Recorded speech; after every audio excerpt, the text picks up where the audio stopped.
Selamat siang Bapak Ibu, saudara-saudara. Bersyukur pada Tuhan, hari ini kita boleh memulai semester yang baru dalam ibadah bukan semester. Jadi kita sudah dipimpin oleh Pak Sya mendoakan, jadi mulai khotbah ini saya tidak akan berdoa lagi. Nah Bapak Ibu, saudara-saudaraku, para sobat dan netolan, sebelum mulai merenungkan bagian firman Tuhan hari ini, saya ingin bicarakan sedikit tentang nama. Ya, nama saya memang agak susah, yaitu pemberian dari orang tua, ya seperti itu apa adanya. Kalau mau ganti nama juga bisa, walaupun ada kesusahan-susahannya, ya termasuk nanti banyak surat harus berubah, ijazah dan lain sebagainya. Jadi ya lebih mending tetap begitu aja. Jadi kalau di surat-surat resmi ya seperti gitu jadinya, Jiao Tuan alias Hali. Ya. Mungkin waktu itu masih ejaan lama, ya. Baru waktu saya lahir baru mulai dengan ejaan baru. Kadang-kadang ditulis macam-macam, kadang-kadang baca pun susah, ya. Tapi kalau untuk hal-hal yang tidak berkaitan dengan surat-surat resmi ditulis sederhana aja, Hali, H-A-L-I, gitu. Tidak apa-apa, lebih mudah begitu. Untuk SD, SMP, SMA, banyakkan saya kami sekolah, teman-temannya banyakkan orang-orang Islam. Nah, pernah ada yang tulis nama saya H.Ali, ya, jadinya Haji Ali. Yang seperti itu tak perlu gitu, ya, tak perlu yang seperti itu. Juga bukan yang bahasa Inggris, ada orang tulis pernah nama saya tulis H-A-L-L-Y, gitu, ya, tak seperti itu juga, ya. Untuk keperluan yang intern kita sederhana ya tulis H-A-L-I, gitu aja, udah, gak usah yang rumit-rumit. Yang rumit-rumit itu hanya untuk surat-surat yang resmi. Nah, baik Bapak Ibu saudara-saudaraku, hari ini kita membahas tema Dare to be a spiritual shepherd. Nah, untuk merenungkan tema ini, saya mengajak kita membaca dari satu bagian firman Tuhan dalam Perjanjian Lama. Mari kita buka bersama 2 Samuel pasal 12. 2 Samuel pasal 12. 2 Samuel pasal 12, kita baca sampai ayat 14 saja. 2 Samuel 12 ayat 1 sampai 14. Kita akan baca silih berganti. Yang pria bersama-sama saya kita baca ayat yang ganjil, dan yang saudari nanti baca ayat-ayat yang genap.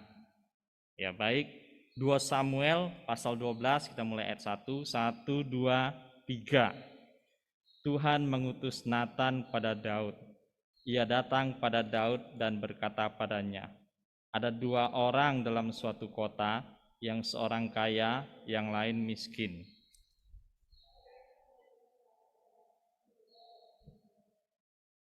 Si miskin tidak mempunyai apa-apa selain dari seekor anak domba betina yang kecil yang dibeli dan dipeliharanya.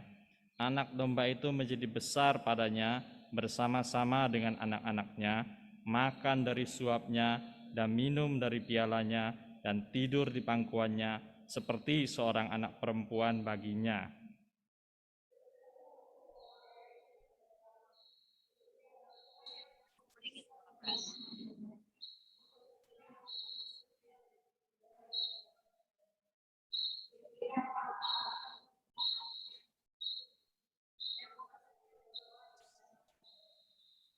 Lalu Daud menjadi sangat marah karena orang itu, dan dia berkata pada Nathan, demi Tuhan yang hidup, orang yang melakukan itu harus dihukum mati.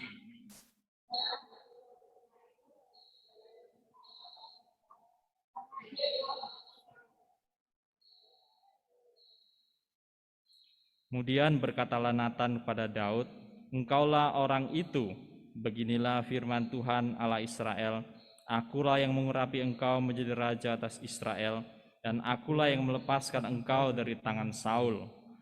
Telah kuberikan isi rumah tuanmu kepadamu, dan istri-istri tuanmu ke dalam pangkuanmu. Aku telah memberikan kepadamu kaum Israel dan Yehuda, dan seandainya itu belum cukup, tentu kau tambah lagi ini dan itu kepadamu. Mengapa engkau menghina Tuhan dengan melakukan apa yang jahat di matanya? Uria orang Het itu kau biarkan ditewaskan dengan pedang. Istrinya kau ambil menjadi istrimu, dan dia sendiri telah kau biarkan dibunuh oleh pedang Bani Amon. Oleh sebab itu, pedang tidak akan menyingkir dari keturunanmu sampai selamanya, karena engkau telah menghina aku dan mengambil istri Uria, orang Het itu, untuk menjadi istrimu. Beginilah firman Tuhan, bahwasanya malapetaka akan kutimpakan ke atasmu, yang datang dari kaum keluargamu sendiri. Aku akan mengambil istri-istrimu di depan matamu dan memberikannya kepada orang lain. Orang itu akan tidur dengan istri-istrimu di siang hari.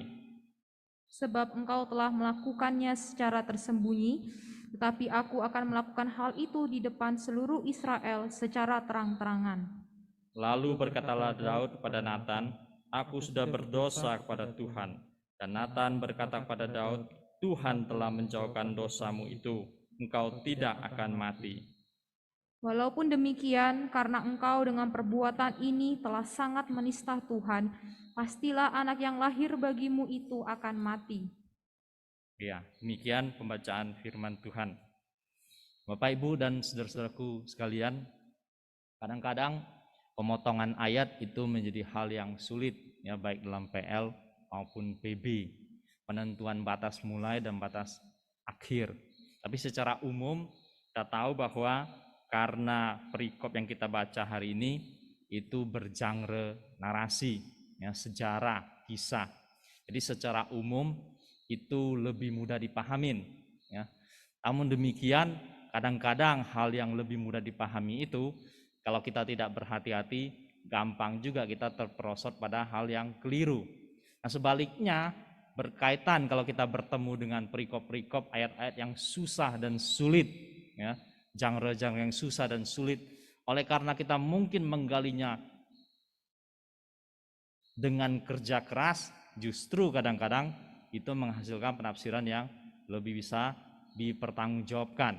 Jadi ketika kita berhadapan dengan nats yang mudah, juga jangan gampang-gampangan. Begitu juga berhadapan dengan nats yang sulit, kita juga tidak perlu menjadi ketakutan. Nah, Bapak, Ibu, dan saudara-saudaraku sekalian, di bagian ini ada beberapa pertanyaan kita bisa ajukan, ya. Ada yang mudah dijawab, ada yang susah dijawab. Misalnya, sebenarnya Nabi Nathan itu dari mana dia tahu persoalan Daud ini?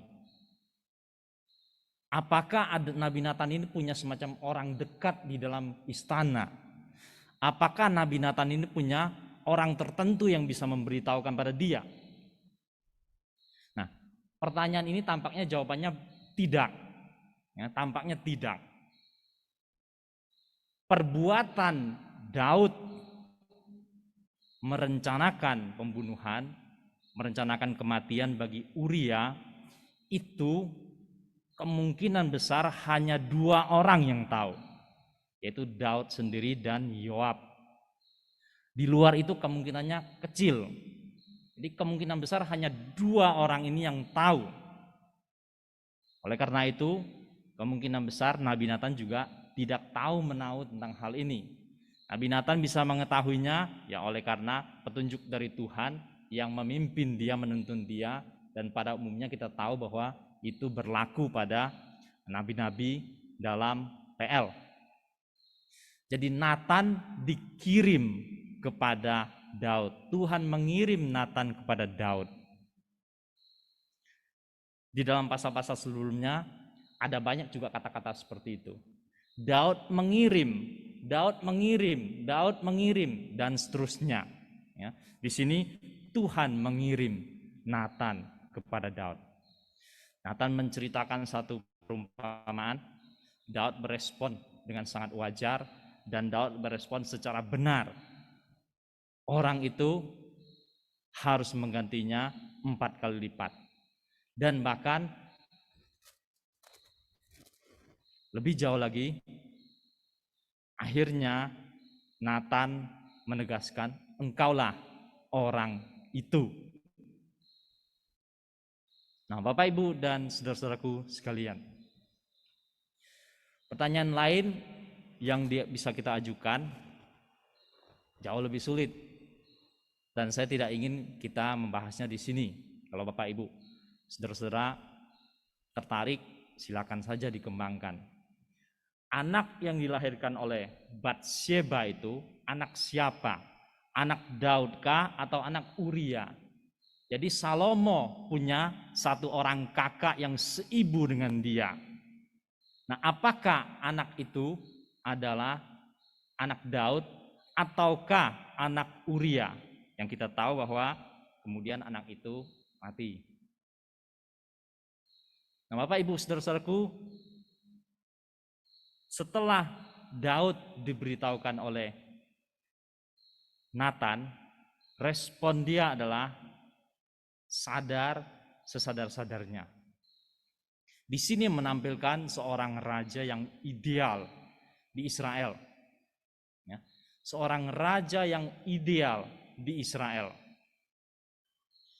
Perjanjian Lama ada 3 jabatan yang kita tahu penting, yaitu raja, imam, nabi. Dan 3-3 ini punya peran yang besar di tengah masyarakat Israel. Begitu juga dengan kebudayaan di sekitar Israel. Daud sadar, Daud menyadarin mengaku kesalahannya, dan dikatakan kemudian Nathan menjawab, Tuhan telah menjauhkan dosamu. Buktinya apa? Buktinya adalah Daud tidak mati. Hukuman yang wajar bagi perbuatan Daud itu adalah kematian, ya, sesuai dengan Taurat. Itu adalah hukuman yang setimpal, hukuman yang wajar. Sudah jelas tercatat dalam Taurat. Tapi sebagai wujud pengampunan Tuhan bagi Daud yang disampaikan melalui Nathan, maka dikatakan engkau tidak akan mati. Tapi Bapak Ibu saudara-saudaraku, kita tahu bahwa Nathan di situ masih melanjutkan, engkau bukan hanya berdosa terhadap manusia, tapi engkau berdosa pada Tuhan. Kau mengambil istri Uria, engkau merancangkan pembunuhan bagi dia. Tapi ini adalah berdosa terhadap Tuhan. Tentu berdosa terhadap keluarga Uria dan lain-lain. Tapi yang lebih penting yang Daud sadar adalah itu adalah melanggar hati Tuhan yang terdalam, melanggar perintah-perintah Tuhan. Dalam hal ini Daud sadar. Nah, Bapak Ibu, saudara-saudara sekalian, hari ini saya mengajak kita melihat dari perspektif perikop ini dari tema kita, yaitu Dare to be a spiritual shepherd. Sebagian besar di antara kita setelah tamat dari sini, kita akan pelayanan di gereja. Sebagian lagi mungkin akan pelayanan di sekolah, bahkan mungkin juga ada yang di pegawai negeri dan seterusnya dan yang lain-lain. Dan secara umum di dalam pekerjaan pelayanan kita semua itu, kita adalah seorang gembala rohani. Gembala rohani. Dan beranikah kita menjadi gembala rohani?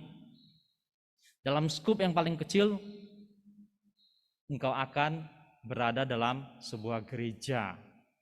Engkau menggembalakan umat Tuhan di sana yang Tuhan percayakan padamu. Engkau di sana berhadapan dengan sama hamba Tuhan, dengan para penatua, majelis, diaken, para pengurus, para aktivis, guru sekolah minggu, dan jemaat umumnya. Engkau menjadi gembala rohani bagi mereka.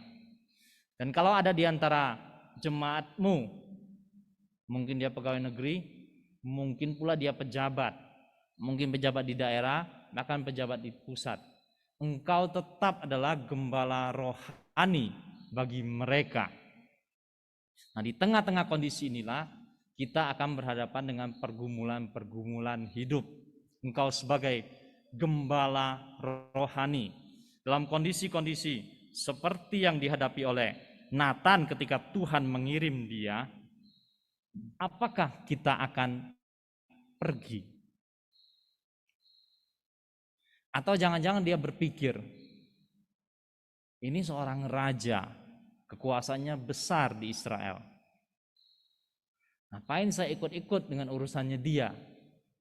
Ada juga nanti saya yang disalahkan. Dan kekuasaannya besar itu bisa tertimpa atas diri saya. Nah, kondisi-kondisi seperti itu baik dalam gereja, di masyarakat maupun politik, kadang-kadang bisa membuat kita sebagai gembala rohani itu menjadi kecut. Ya. Apalagi kalau kita berpikir lagi, bagaimana masa depan saya nanti? Bagaimana dengan istri, suami, anak-anak saya? Kalau harus berhadapan dengan orang seperti itu. Nah, ini akan menjadi pergumulan yang lebih berat lagi. Oleh karena itu biar kita hari ini merenungkan, berani menjadi seorang gembala rohani. Apa yang dilakukan oleh Nathan di sini ya sangat jelas. Ya, dia menyampaikan. Walaupun Nathan menyampaikannya dengan cara yang menceritakan sebuah perumpamaan. Ya, kita bisa diskusikan panjang lebar, mau caranya terus terang atau mau caranya belok-belok, ya. Tapi itu bukan hal yang prinsip, ya. Walaupun masing-masing itu punya kelebihan, punya kelemahannya. Apakah cara bicaranya mau seperti orang Jawa Tengah atau mau seperti orang Jawa Timur, ya? Orang Jawa Timur langsung to the point, orang Jawa Tengah muter-muter dulu, baru sampai tujuannya. Ya, kalau di Sumatera kita sebut itu yang to the point itu namanya BTL, Batak tembak langsung. Pakai orang Batak sebagai penandanya, ya. Karena ciri khas bicara mereka yang to the point. Sementara Nabi Nathan di sini tidak seperti itu dia. Ya. Tapi persoalan dalam Alkitab baik PL dan PB bukan persoalan bagaimana engkau cara bicaranya. Masing-masing punya kelebihan, masing-masing punya kekurangan.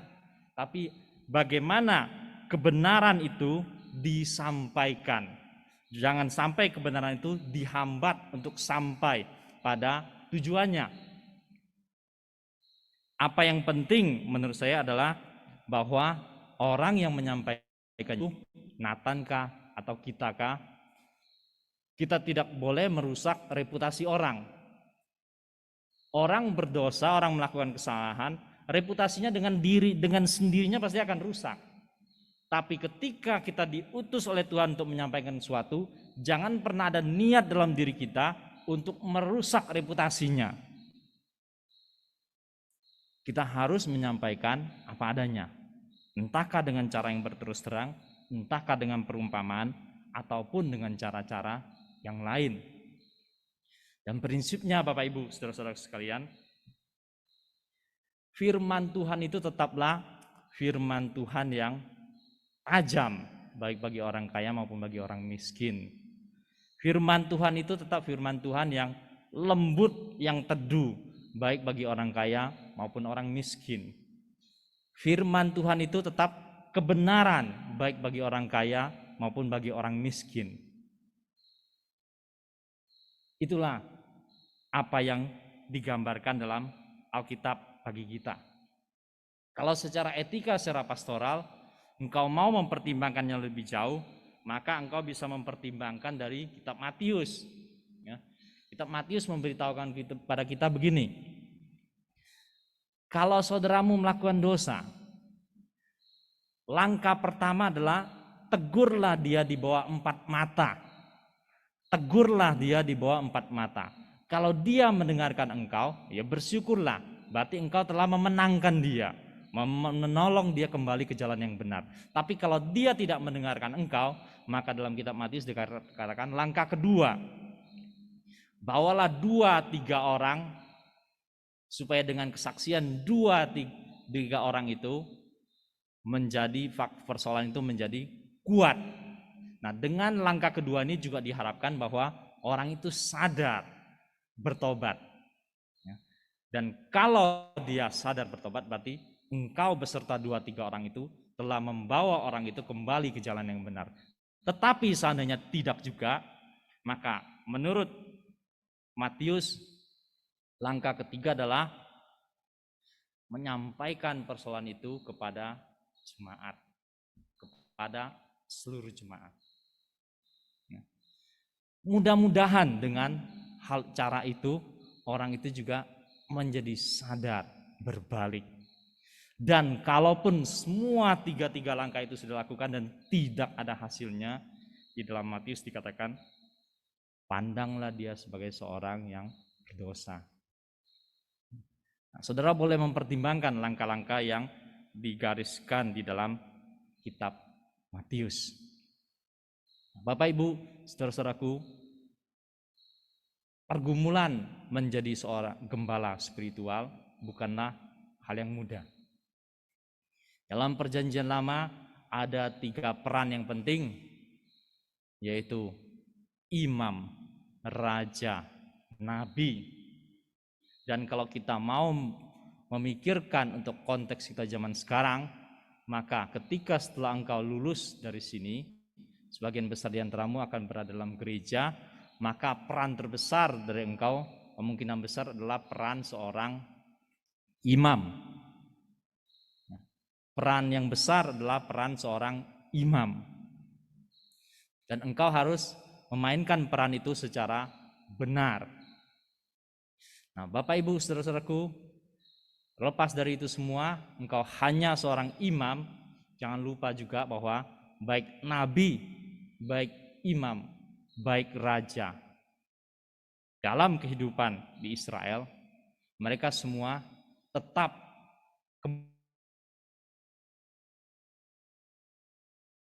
kembali pada firman Tuhan. Imam menjalankan ibadah. Raja menegakkan kebenaran keadilan bagi seluruh rakyatnya. Nabi menyampaikan nubuat-nubuat tentang firman yang sudah ada. Jadi kita tetap akan memainkan peran kita masing-masing. Dan ketika engkau menjadi seorang gembala rohani, biarlah engkau tetap berani menjalaninya sebagai seorang gembala rohani. Dalam konteks yang biasa segala sesuatu lancar, tadi kita bisa bicara dalam konteks seperti ketika segala situasi aman, lancar, perekonomian mapan, keamanan juga mapan, seperti yang dialami oleh Daud. Tapi dalam kondisi-kondisi yang sulit, kita akan berhadapan dengan tantangan-tantangan yang lain. Seorang gembala rohani bisa berhadapan dengan tantangan-tantangan yang lain. Contoh yang paling sederhana terjadi dalam 1,5 tahun ini adalah bagaimana seorang gembala berada di tengah-tengah jemaat dalam pelayanan seperti ini, yaitu di tengah-tengah pandemi corona. Kita bisa berpikir memperluas lagi, bagaimana seorang gembala ketika satu hari dia berhadapan dengan masa daerah tertentu ataupun luas di mana di situ ada penganiayaan terhadap anak-anak Tuhan. Bagaimana engkau sebagai seorang gembala rohani berani tetap berdiri di situ dan memainkan peranmu secara benar. Bapak Ibu, saudara-saudaraku, biarlah ini menjadi perenungan kita bersama. Berani untuk menjadi gembala rohani. Kita belajar hari ini dari kisah Nathan yang diutus kepada Daud. Amin. Mari kita berdoa. Bapa di surga, kami bersyukur padamu hari ini melalui kejadian dari Daud maupun Nathan, kami boleh belajar Tuhan. Kami anak-anak-Mu sebagian besar dipersiapkan menjadi gembala-gembala di dalam gereja. Tuhan terus perlengkapi kami, Tuhan terus tolong kami. Biarlah kami boleh diperlengkapi secara benar, dan setelah itu Tuhan, kami nantinya masuk ke masyarakat gereja. Kami boleh memainkan peranan kami secara benar. Pujilah dan mulialah nama-Mu. Pimpin dan tolong setiap kami untuk menjadi gembala-gembala rohani yang benar, dimanapun kami berada nantinya Tuhan. Makasih Bapa di surga. Di nama Yesus Kristus kami berdoa dan mengucap syukur. Amin.